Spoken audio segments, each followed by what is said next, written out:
friends. Welcome to another compelling episode of The Human Weave, Breaking Stereotypes Season 2.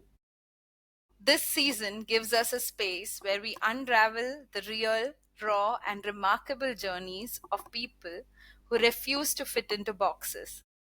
Those who question the rules, rewrite what is normal, and reimagine what's possible. We are your hosts, Rosh and Yash, and we are so glad you're tuning in to be part of these much needed conversations.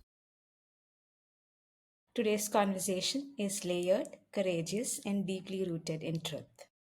Truth that we may be uncomfortable with, truth we may not be aware of, truth we may be misinformed about, but truth nonetheless. We're joined by someone who hasn't just witnessed injustice, he has stood at the front lines of it, challenged it, and helped change the very laws that once upheld it.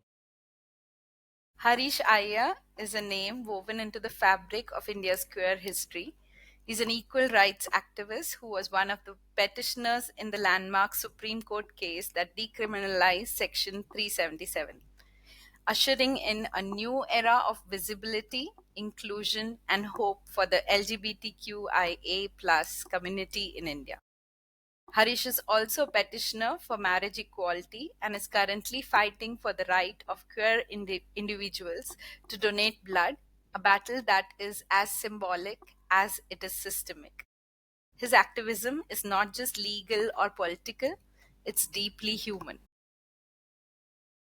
His story and voice have been heard in the Indian Parliament, celebrated with national and international awards, and featured in the list of 100 most influential queer people. But what makes Harish truly extraordinary is just not the history he's part of, but the heart he brings to it. And what better time to release this episode than June, a month celebrated around the world as Pride? Harish, welcome to the Human Weave. Thank you. Thank you so much. It's truly a privilege to share this space with you today. Thank you, Yash and Rosh. So, Harish, I'll start with something I read on one of your social media accounts that normal is the biggest stereotype. Could we start by unpacking that idea for our listeners? I think, Rosh, when you tell people, uh, you know, to be extraordinary, to come first in an exam, no one prepares to be number 4 to number 24. You have to be at least the first or at least in the first three, right? Now, what is normal is number 4 to 25 because what we assume as more common is what is considered as normal, right? What is uncommon is 1, 2, and 3. But we all push our children to come first, to come second, or to come third, at least in the first three ranks. So you're expecting children to be extraordinary, which simply means that you're expecting them to not be normal. If what is we understand as normal is the one which is more frequent, right? So that's how we define as normal. My challenge to that would be that even if it's not very frequent, it still can be normal. Even if the numbers are not too many, it still can be normal. It doesn't mean that if there are 20 people who are right-handed and one person who's left-handed, it doesn't mean the left-handed person is abnormal. It only means that the left-handed person is a left-handed person. So our definition of normal also is the definition of stereotypes. Anything that is more in number and you put a certain name, a figure, a category attached to it, that is suddenly considered as normal. The more frequently available thing doesn't need to be the most normal thing either. Absolutely. I am a left handed person, and the example you took, I could immediately associate with it. Sometimes I was felt to be not normal because even sitting next to me meant the other person adjusting too much and they were not very happy about it, right? Like our hands would keep dashing against each other while we were writing. And so we expect everybody to be exactly the same as what the most number of people are. Yes, and that's the biggest challenge that we face today. And you take it in any context. I wouldn't speak only about the LGBTQ context, any context. Why is having children considered normal, and people who are not able to birth children, they say, oh my god, there's something abnormal in her. So whether it's about birthing, whether it's about anything, as you rightly said, Rosh, right-handed, left-handed, okay, it doesn't, you don't need to define everything in the parameters, in the paradigm of normal and abnormal. When I'd read what you had written, immediately it struck me. It is something that stayed with me, and I think it'll stay with me for a long time. Normal is a stereotype. When you say normal and abnormal, I just wanted to ask about your early days when you sensed that your identity is something which doesn't really fit what is called normal with the society. How was the realization for you? I think we all realize at some point. We might not give it a day, give it a per se. Even as a very young child, I used to love dressing in saris, my mother's sari, or rather, my mother's dupatta was suffice as a sari for me at that time. So I would end up wearing something like that, even before the age of 7, or before when I was 6 or 4.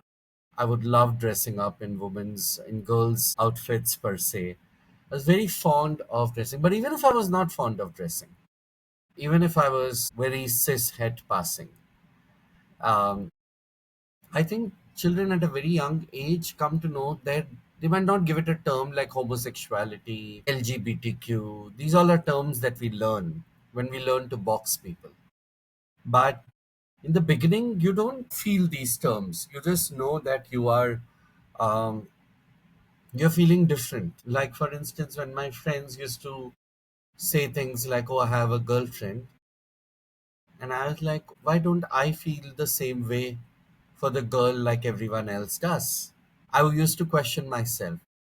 And that makes us more vulnerable also. Because once you realize that you're going to get outnumbered, or the feeling that you are the one who has been othered in this, whether they other you or not, the fact that you have been othered because of the way you think, the way you behave, or the way you are, it is a difficult feeling. Okay, you might not have a term for that. When did I realize? I think long before. I didn't know it was called gay or whatever, but I did know that I was different, subconsciously, and the world also didn't lose any chance in reminding me that I was different by bullying me, by teasing me. So I learned about I learned about the fact that I was feminine and I was bullied. So there were enough people to remind me that I was gay, even when I didn't want to confirm to the word gay.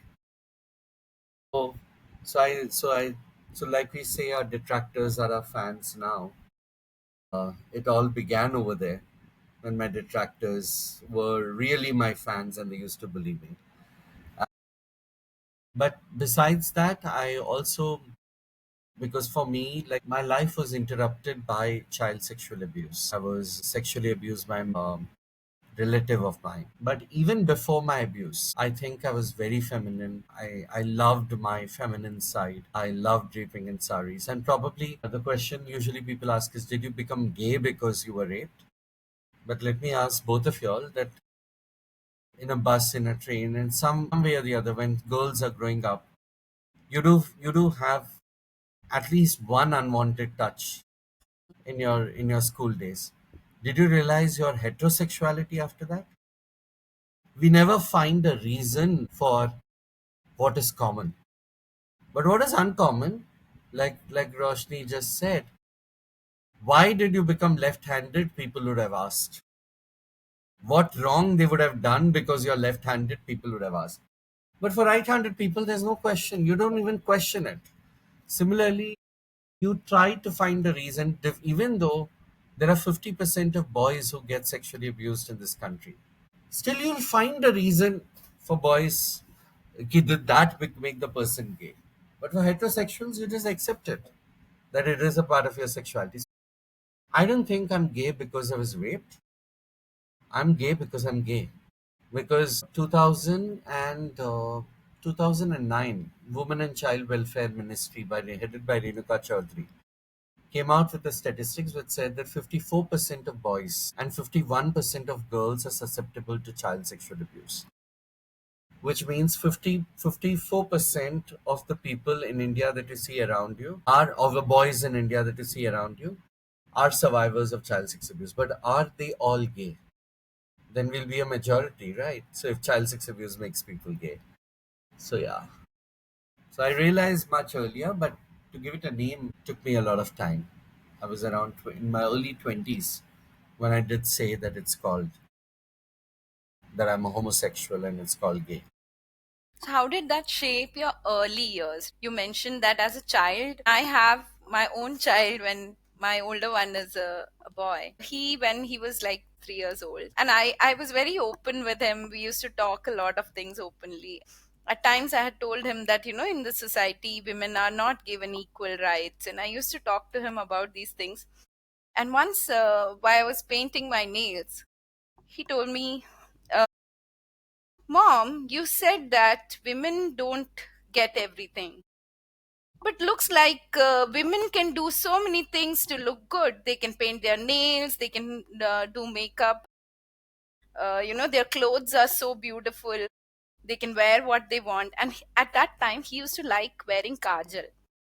And he looked really cute, so I used to put it for him because he liked it. And he would dress up like, he would put a bandana and he would dress himself up. But he was like, sometimes my friends are teasing me because I put kajal. I said, there are some cultures where even boys put kajal, so it's okay if you feel like it. But he questioned me for the first time, and I thought about this, that he said, you said that women are not treated equally, but I feel boys are not, because we can't wear all these beautiful bangles that you wear and paint our nails. You can do it, but I can't do it because my friends are gonna tease me. And it did get me thinking, you know so how was it for you when you didn't want to conform to any labels at that point as a child? How did that shape your early years?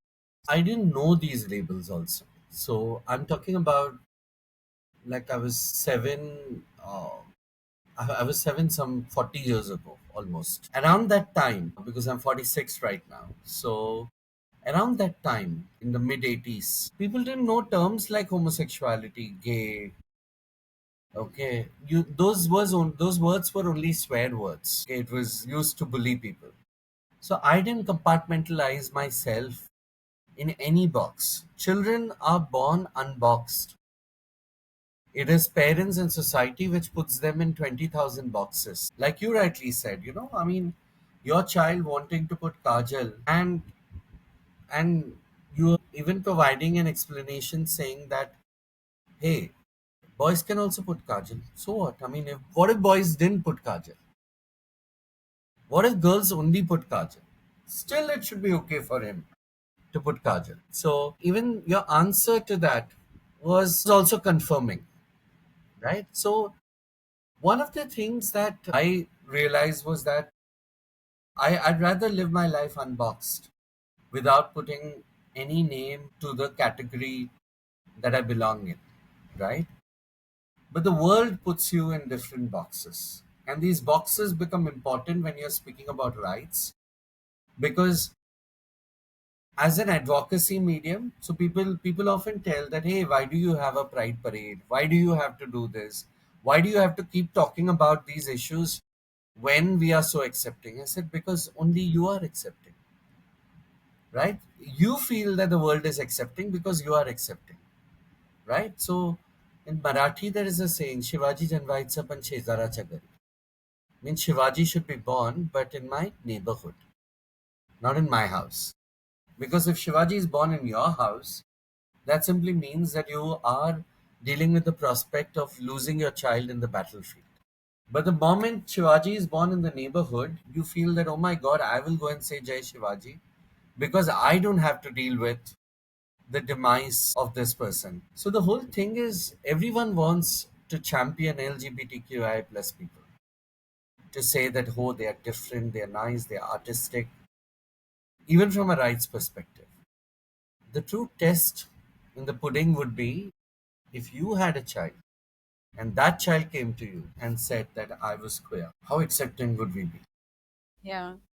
That's such a important question to ask. I think when I had my first child, I remember me and my husband had this conversation, and like you were saying, it was not as much talked about 15 years back. And we had this conversation about how my husband was saying how accepting we would be if our children had love marriages, and how against, our parents were about these kind of things, and the society in general was.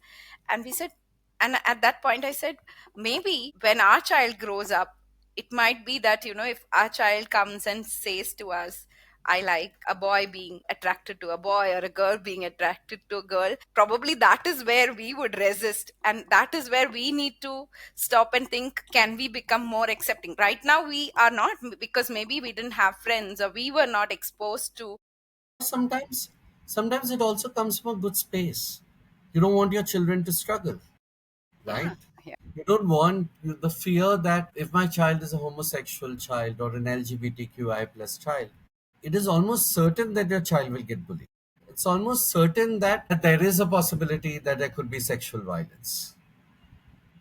There is no, but the truth of the matter is, did that stop you from being a girl child? It didn't, because that was you. Otherwise, the world would only exist in one gender. So, if we all had the choice, everyone would have been a cis het man. I mean, if your choice was to live a happier, healthier life, assuming that cis het men live happy, healthy lives, which is again a wrong assumption.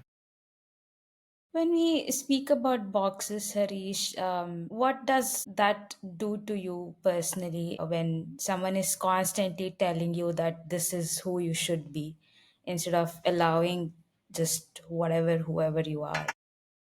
It erodes you, it kills you, it diminishes the real you, and it's very insulting to tell people.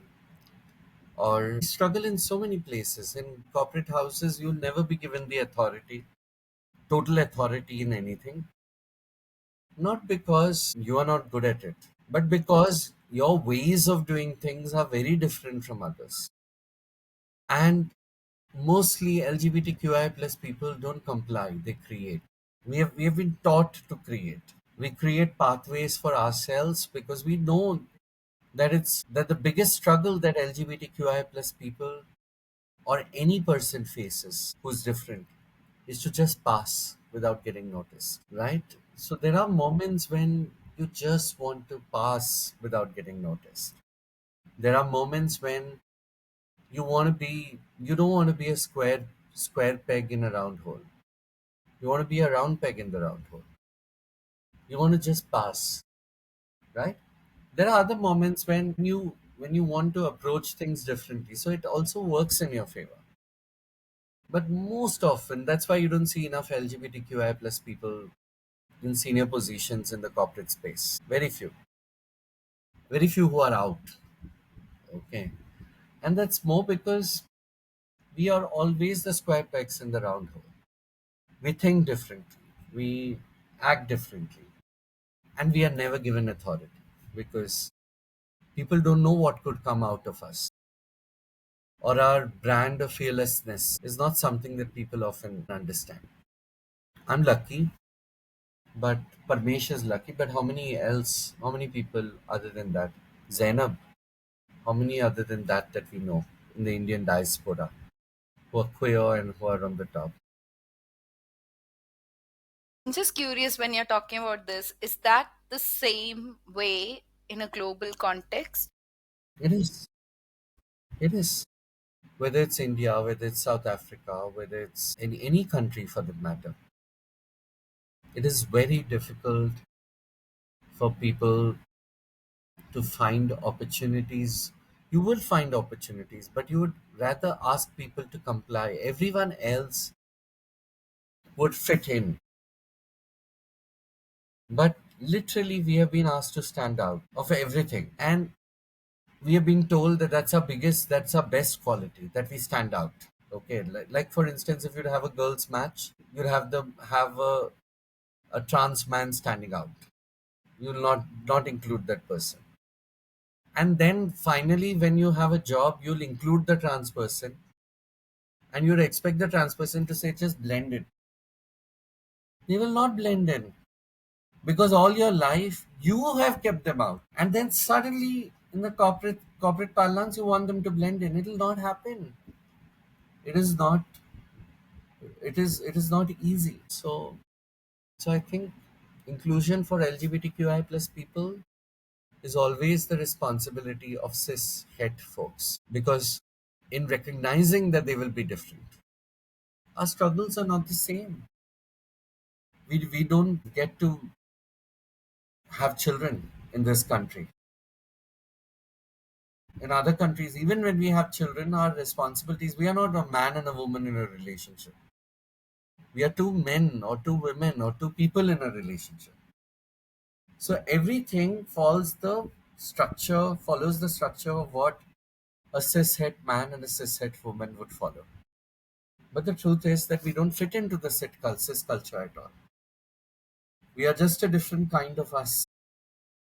Just as two cishet people would be different kinds of them.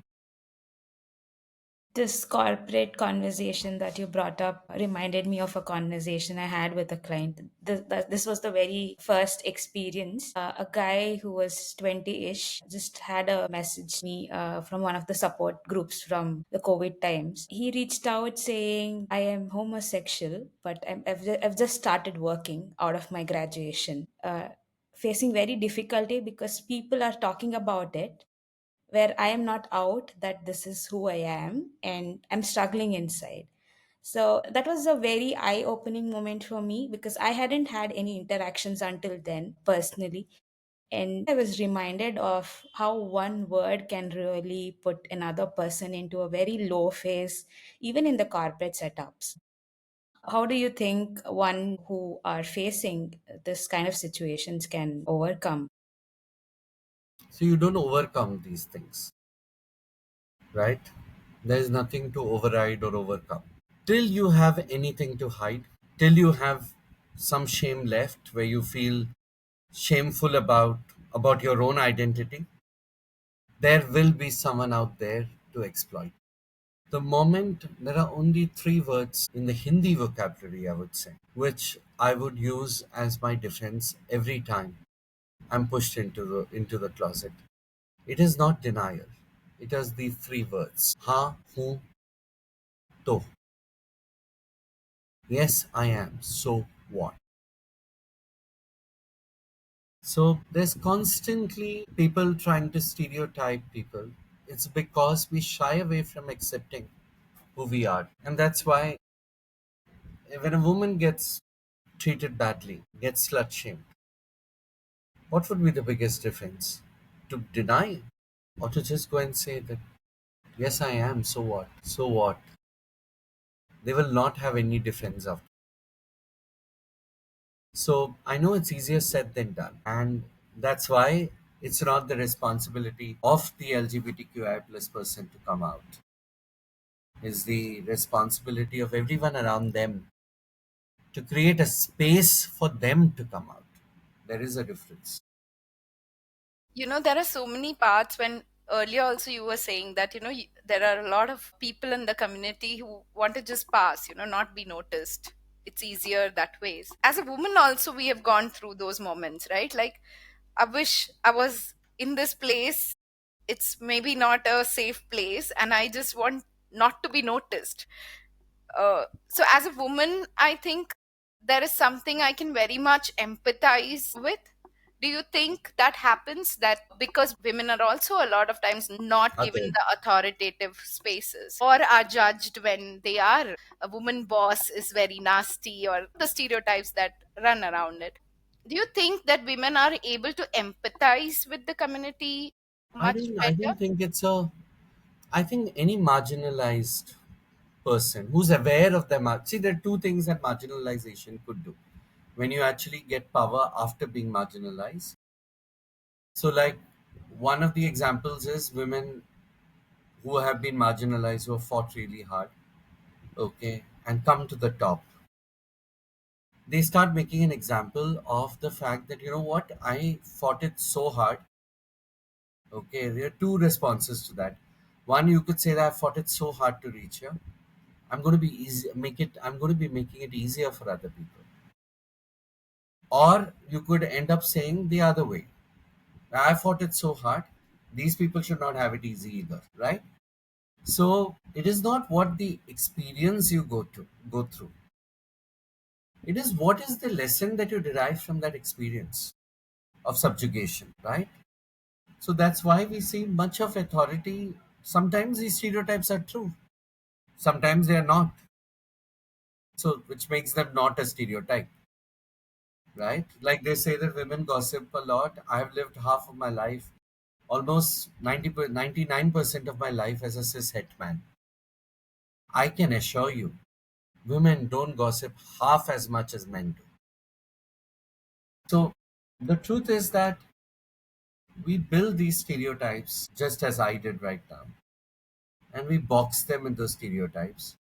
Women are not the most empathetic, most kindest, sweetest. I know of women who marginalize other people. I know of men who are very kind. So it's not a gender thing.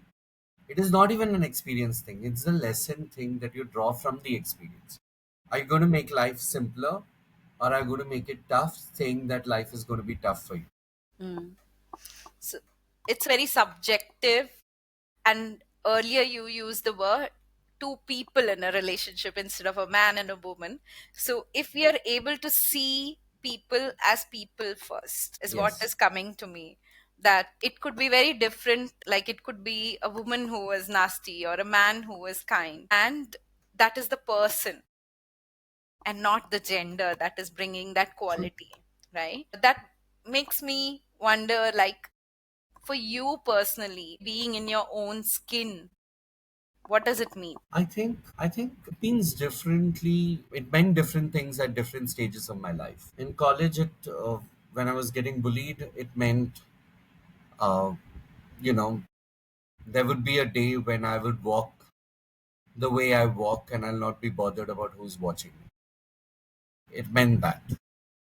Today, when I was in my first office, it was that I don't want to be celebrated. I just want to be me.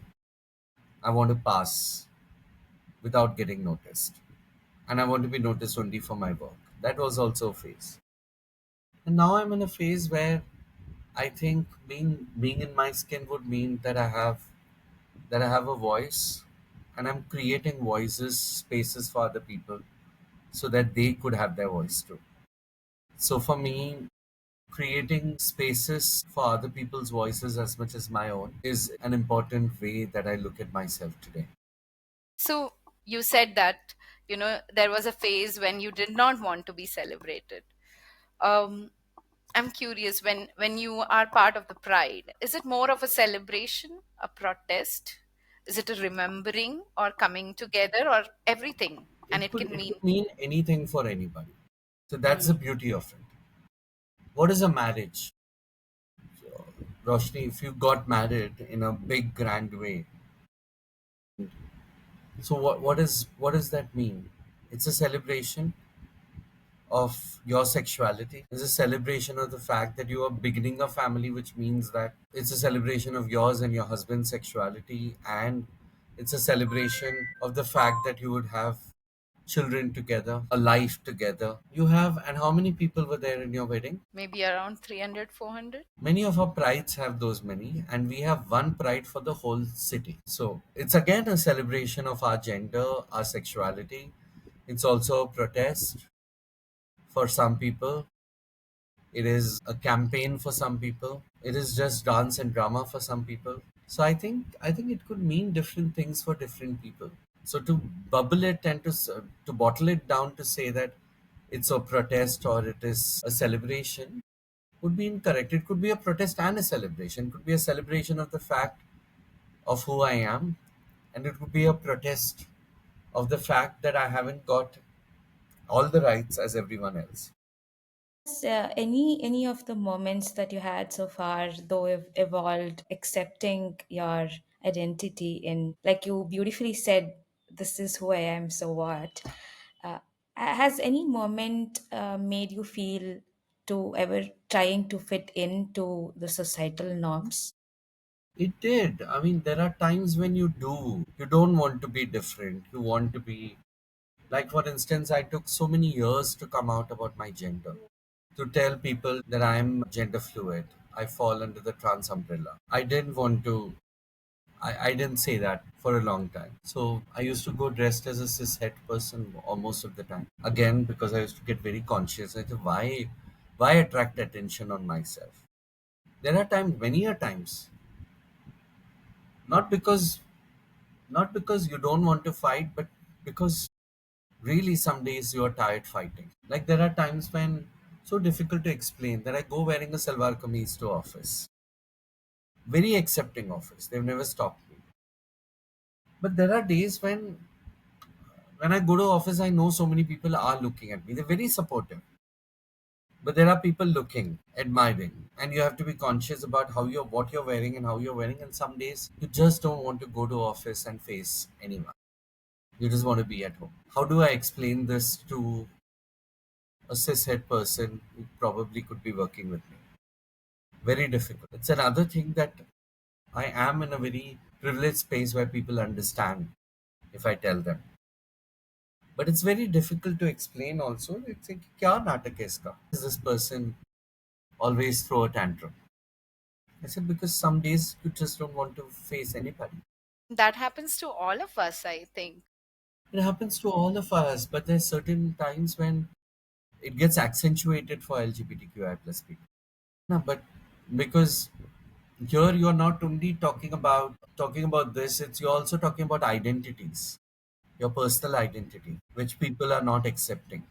It could be anything, like for you all, if tomorrow you were to wear a very short dress and walk, everyone, there would be no issues. No one would be questioning you, or your parents or husbands in laws, they all might not have a problem also. But the fact that, and you don't even care about this random person from the other side of the street who looks and who lectures at you. You don't mind it for any day. You go every day, but there would be one day where you don't want that attention. It doesn't mean anything, but you just don't want that attention from someone. So it happens with us very often because this is our entire identity that we have to hide sometimes. Does it make you more vulnerable also? Like, even after you have honored yourself or accepted yourself for who you are? It does. It does. I mean, it makes you incredibly vulnerable. Like I'll tell you, I'll tell you a simple thing. As a cis het man or a gay man, I can stand if my bladder is full. I can go and stand somewhere and pee. Okay, but sometimes I'm dressed as a woman. I want to pee. I don't have the same avenues. I can't stand somewhere and relieve myself. There are these small things which matter so much, which makes you so vulnerable because you feel differently. You might have the same organs, but you're dressed differently. You feel differently. And vulnerability could be your strength also when you overcome these moments. Then it transforms into strength. But does that make me more susceptible to getting abused? Yes, it does.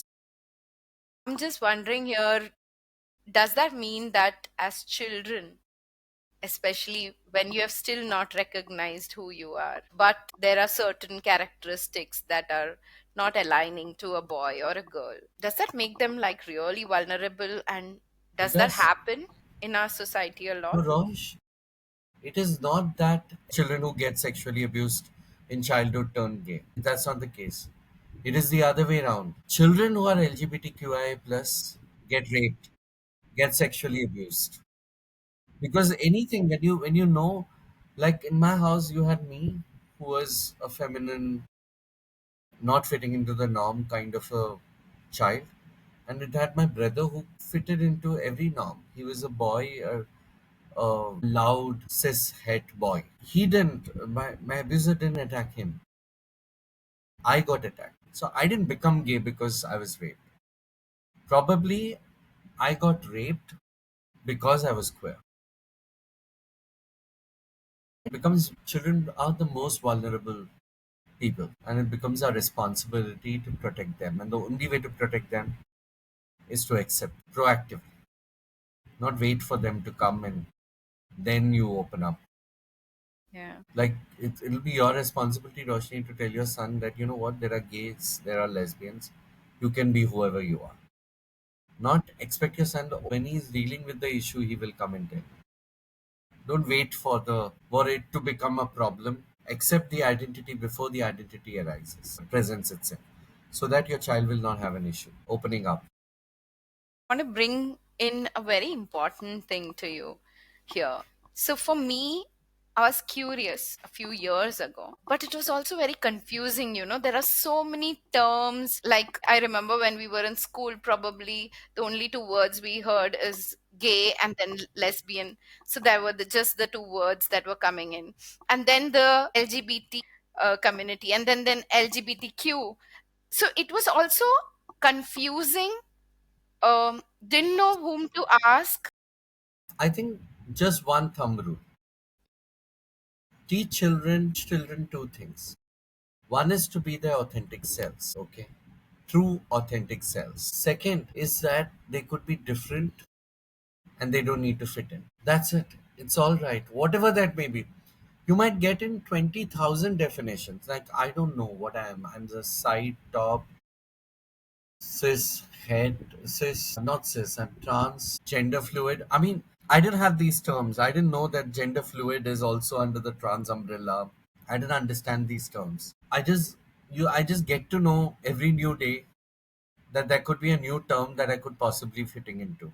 It doesn't matter.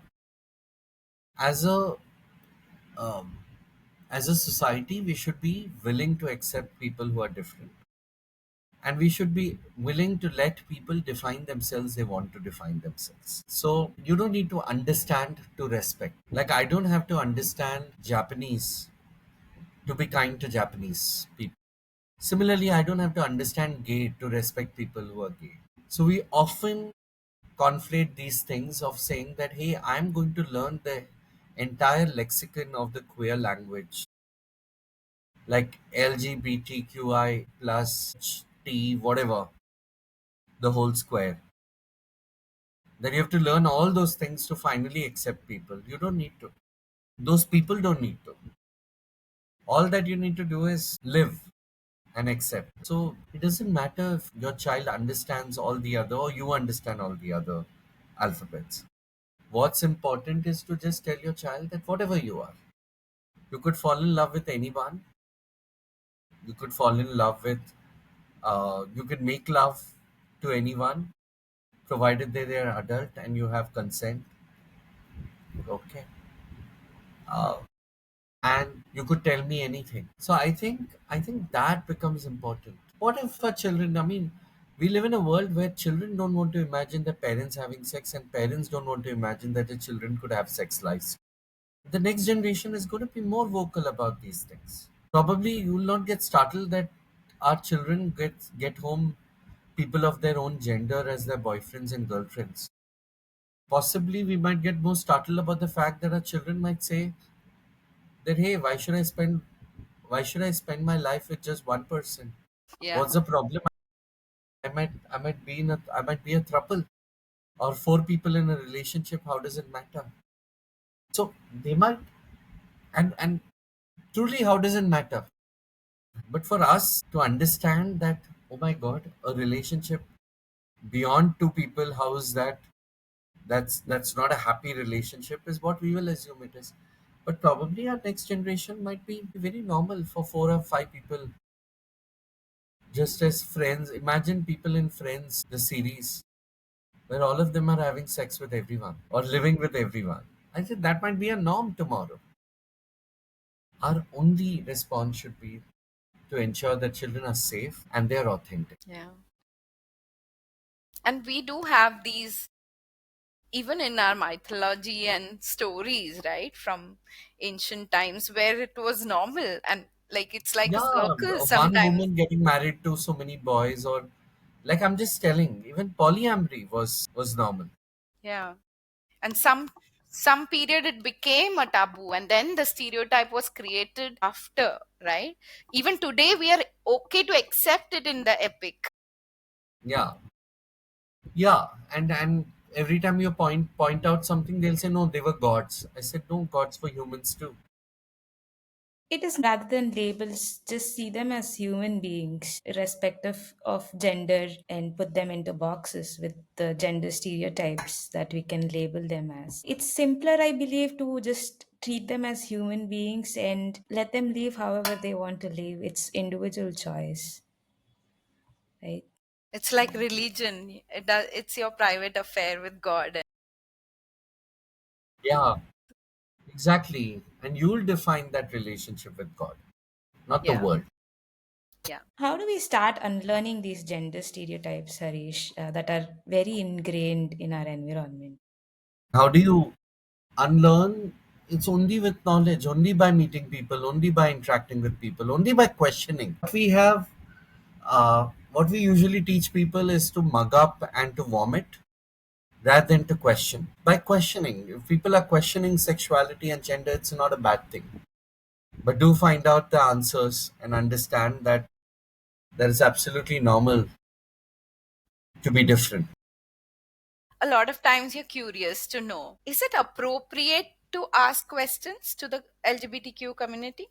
It's appropriate to tell. I'll tell you how. Okay, my name is Harish. I'll introduce myself. My name is Harish. I love dogs. Rosh, introduce yourself. My name is Roshni, and I love making new friends. Okay.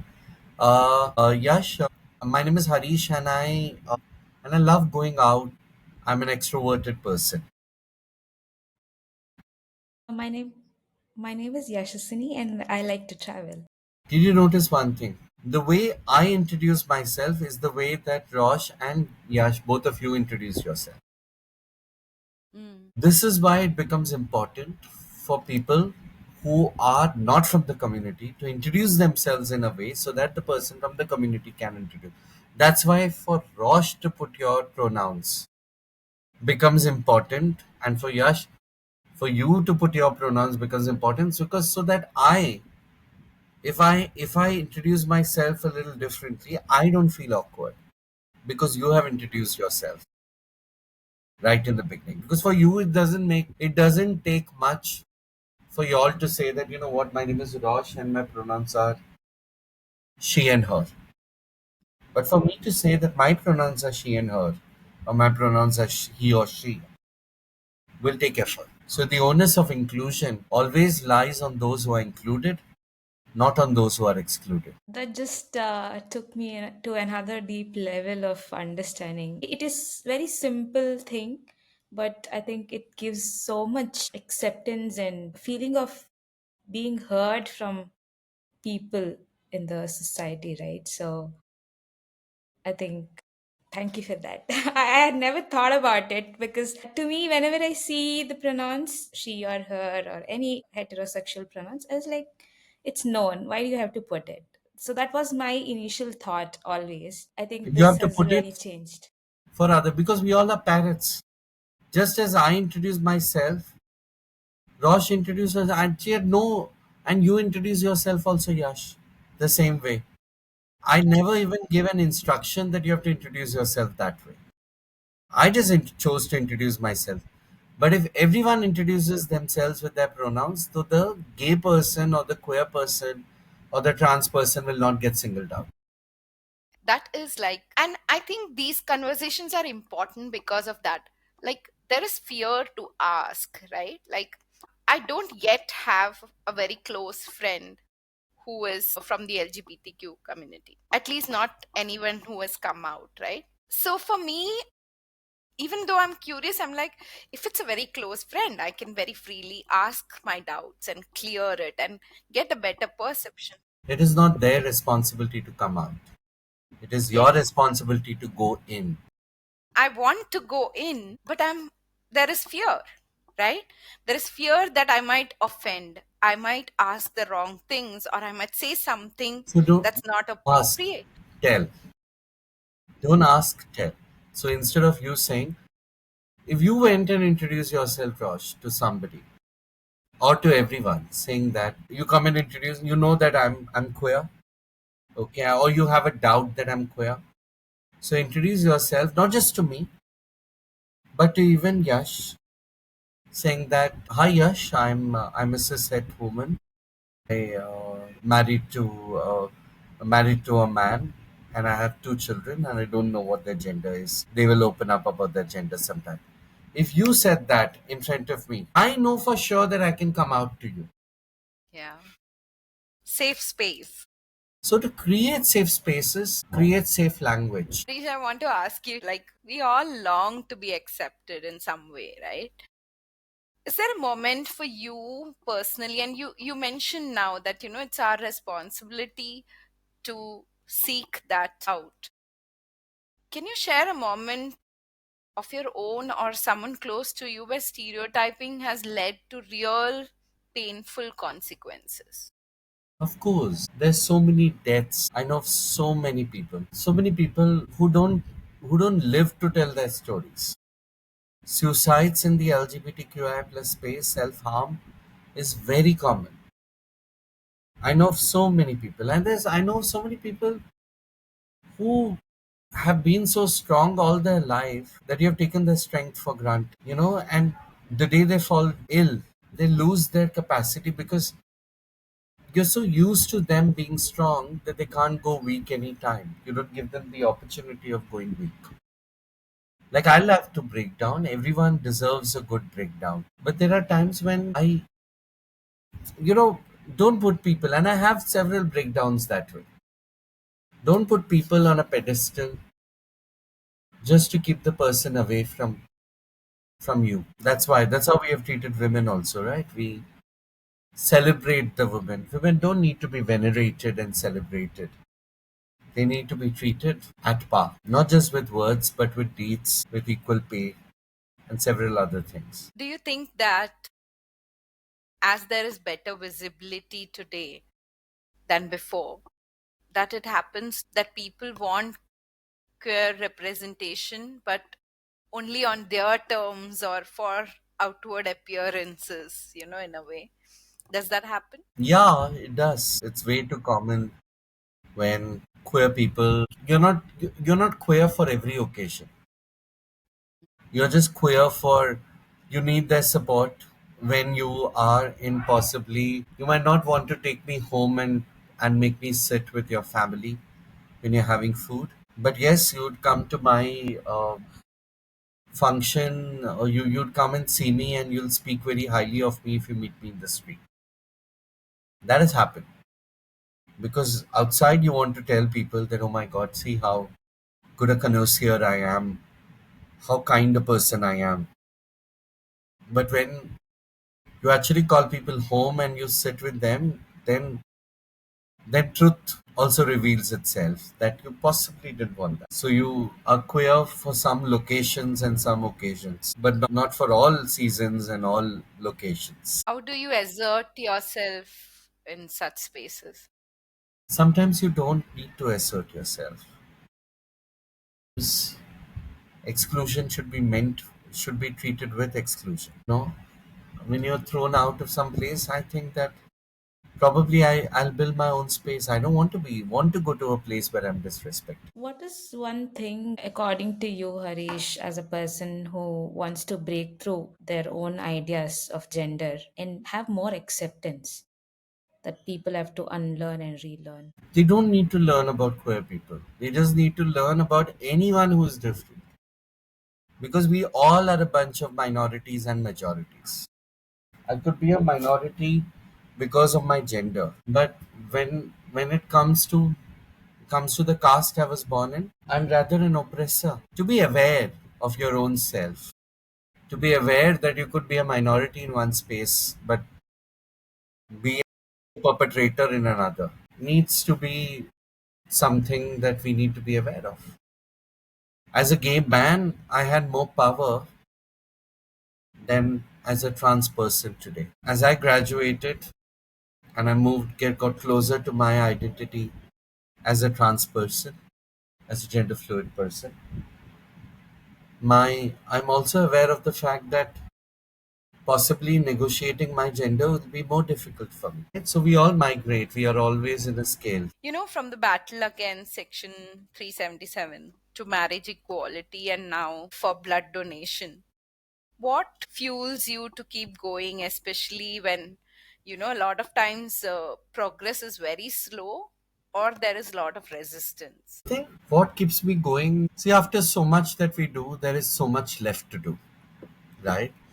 So people see the struggle, people don't see the joy. I feel incredibly happy that I have something to do. Not that I want more troubles so that I feel good about it, but just generally the fact that there is so much to be done puts in some amount of responsibility on my shoulders, and I'm able to work more diligently because of that. You also find allies, no? I mean, for that matter, I know of more people who are queer today, and this is not just so that I get to hook up with every second person in the street on Grinder. I am talking about something else, something that's deeply personal, because now I don't feel alone. Because I've lived in a space where I'm the only voice sometimes in that geography or that particular part of the city. But now there are so many voices, and those voices found the courage to speak not because of me, but because of so many voices that have come out in so many spaces.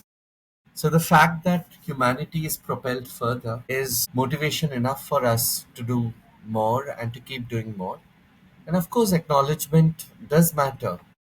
Sometimes you want to be acknowledged, sometimes you want to be told that, hey, what, because you deal with so much of negativity. When you get something positive, I don't feel shy to bask in the glory of it either. I'm sure there would be moments where you had low phases and you wanted to give up. While that happens, what really gives you hope, even on the days when every other change that you're trying? I think it's okay to be hopeless. Sometimes it's okay to break down. See, what gives me, I don't know what gives me hope, but I can definitely tell you that I enjoy my sadness and sorrow and pain as much as I revel in my happy moments. To be true to yourself is not just to dance in the glory of your name. It's sometimes to tell the untold story to yourself that you have been harsh, have been unkind to yourself many a times as well. Sometimes when the sun doesn't shine bright on you is the time when you need to rejuvenate and oxygenate yourself into and propel yourself to a new life.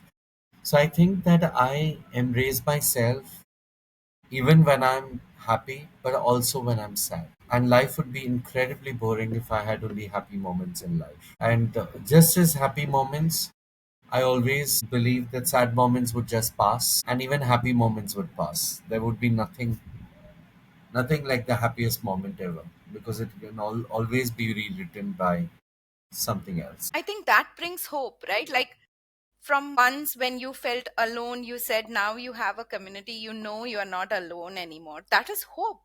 And that is probably your lived experiences are today somebody else's hope. We are constantly in search of pain. We are not in search of joys.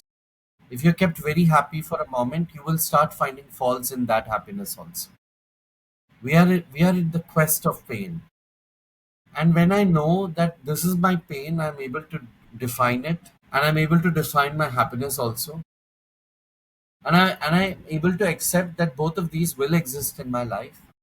I am a much happier person. And keeping in mind that joy is such an important part of our lives, we want joy, more of joy, though we seek, or pain does bring a certain quality, energy into the life, but joy is something we seek also. So on a lighter note, I want to ask you, at this stage in your life, what does it feel like to sit on your couch surrounded by friends from the queer community? What do you laugh about when you look back at your journeys together? What do I laugh about? See, I laugh about the old times sometimes, of how I was and how things were. I laugh about, I'm a big prankster, so I laugh about all the sad things that you're not supposed to tell other people. I'm like that with my very close friends. I'll call someone gay and stereotype that person in my close circle, right? So I think that all of this gives me a lot of joy. I'm a big prankster. So I'm the friend who would, if you're going to have bath, I probably will wait outside your bathroom door, just outside the bathroom door, like this, so that when you come, you get startled when you open the door. So I'm one of those people who do that. So I think that to keep your childlike nature alive becomes incredibly important, regardless of your age. I wanted to ask about what piece of clothing or a jewelry or any kind of accessories that makes you fully you. That okay, I'm complete. I love, I used to love these Kathak outfits, and I used to, because they're so feminine, especially the men who wear the Kathak outfits. So I used to be very fond of anarkali clothes per se. So that gives me a lot of happiness. I love wearing saris. That gives me a lot of joy. Also, when I'm at home, I love being in shorts, being dressed like a boy. That also gives me happiness. If you really ask me, I love dressing in that anarkali Kathak dance outfits. That was never in our culture. It was not specific to women only. Like it was quite a Correct. common, and different parts of our country, it was quite a common piece of clothing for men, women equally. Yeah, I think we're going back to the time when it was okay for men Yeah. and women to dress the way they are. I think even the jewelry, right? If we recall our Mughal kings, they had all these accessories and jewelries. I love the long earrings that they used to wear, men used to wear. Uh, I think women had very little to wear in those days as compared to men. Yeah, actually. Is there a is there a book or a movie? We met. I'm obsessed with that film. If you ask me what's my favorite film, probably Jab We Met, because I'm totally geeked. Yeah, Just as the vibe is deep. she enjoys her sadness as much as she enjoys her joys. She's almost in a very bipolar depression way. She goes through mania and she goes through depression in equal this thing. I think I really love Geet's character. Though my favorite actor is Devi. Every time I get low, I'd watch Geet in Jab We Met. Or I'd watch Kangana in Queen.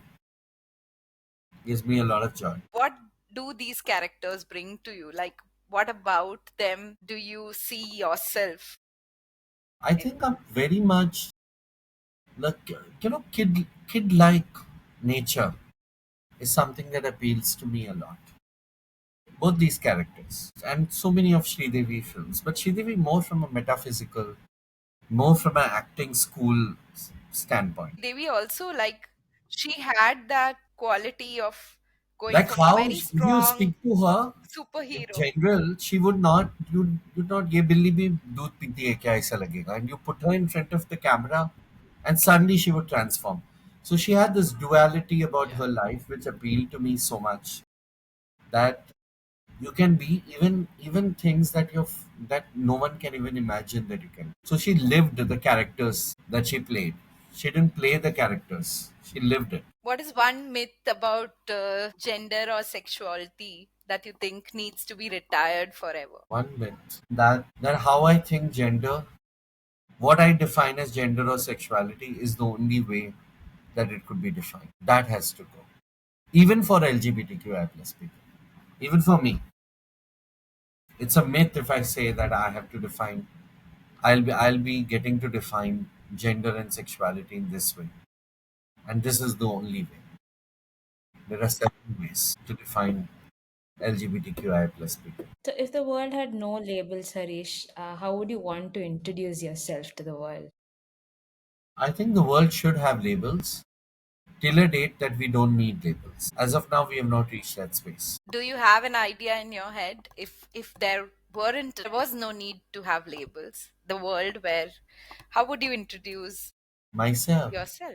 I just introduce myself as a happy person, an authentic person. We are almost towards the end of our episode, but for all the queer youth listening to this episode who feel unseen or feel unsafe, what would you want them to know from your journey? I'd want them to understand the fact that Q in LGBTQIA+, the Q, stands for queer, but it also stands for questioning.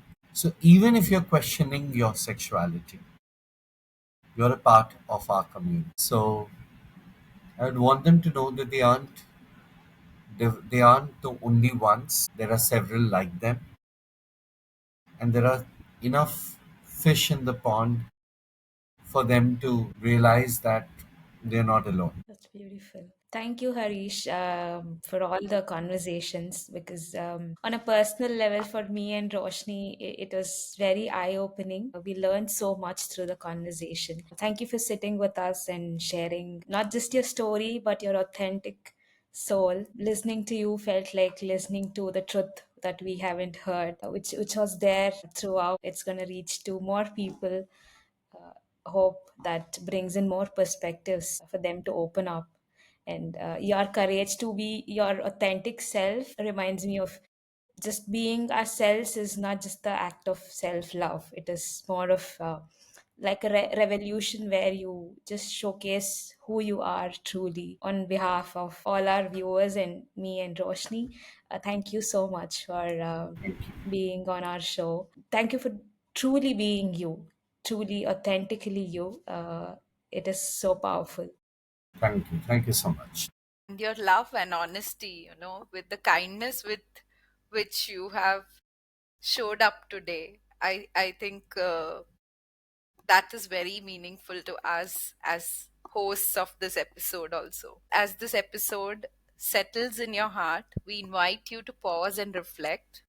The most powerful stories are often the ones that invite us to look within, and this conversation with Harish is one such invitation. Here are a few questions to carry with you and reflect on. What stories about gender and identity have you inherited that no longer serve you? How might your life change if you release them? How do you show up differently when you feel truly safe and accepted? What would it take to create more of that safety for yourself and others? And last but not the least, who in your life has helped you feel seen and celebrated for exactly who you are? How can you be that person for someone else? These reflections aren't meant to fix anything, but to gently hold the space, to unlearn, to listen again, and maybe even rewrite a part of our narratives. Because honoring every identity, including your own, is not just an act of courage, it's declaration of love. As we close today, remember, Pride isn't just a month, it's a movement, a memory, and a mirror inviting each of us to live more truthfully, like Harish said, more joyfully and more freely. Thank you for joining us in this powerful conversation. Don't forget to subscribe to The Human Weave for more stories that challenge. Until next time, it's goodbye from your host, Roshan Yash. Stay connected, stay curious.